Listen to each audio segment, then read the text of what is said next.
The third form of writing we're going to look at is very similar to the one we did previously, which was myth. This one is called legend. Legend.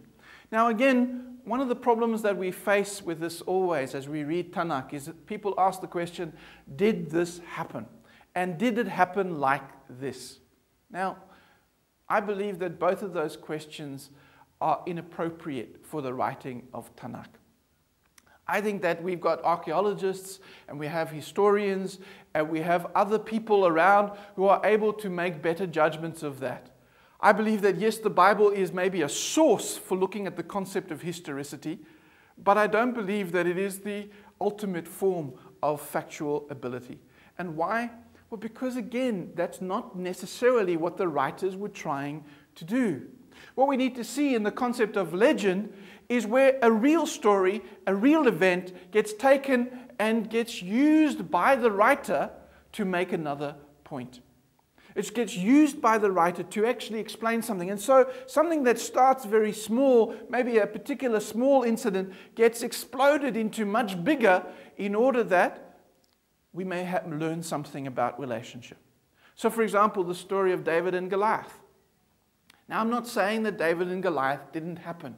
I'm not saying that there wasn't a really big Philistine. I'm not saying that there wasn't David, or David didn't exist, or that David didn't kill Goliath. Although, if we read the Old Testament, or at least the Tanakh carefully, we realize that there's even some debate in the Tanakh itself. Because, of course, later on, after the story, once, in fact, King David has become king, we hear that, in fact, one of his own generals has killed Goliath. So, well, maybe there was another person called Goliath. But what we need to realize is we're asking the wrong questions. Did David kill Goliath, or didn't he kill Goliath? Or did he kill him in the exact way that it's mentioned in the Bible is not the point of the story. It's not the point of writing it. What the form of writing of those stories becomes a form called legend. And legend is where a particular story takes, maybe starts as a smaller story, as a more innocuous story, and it gets built up in order to be able to use it for a special particular purpose, for a special occasion, for a special understanding of it. And that's what we see, for example, in some of the legends of things like Jonah and the big fish. Now we can get into all kinds of scientific explanations about this. We can ask ourselves, well, what fish is big enough in order to be able to swallow a full-grown man? And once they've swallowed a full-grown man, what would allow a full-grown man to actually stay alive within the gastric system of a fish for 3 days, and then to be able to be spat out again at will? Now, did that really happen? It's the wrong question. The question is not, did it happen? The question is, what does that legend begin to tell us about relationship with God? What does it mean to tell us about our understanding of ourselves and of our connection with God as well?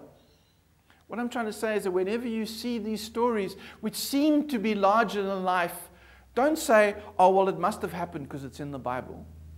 Rather, the question we could ask ourselves is, why is it larger than life? When there's so many ordinary stories, when there's so many down-to-earth stories, why is this story so much larger than life?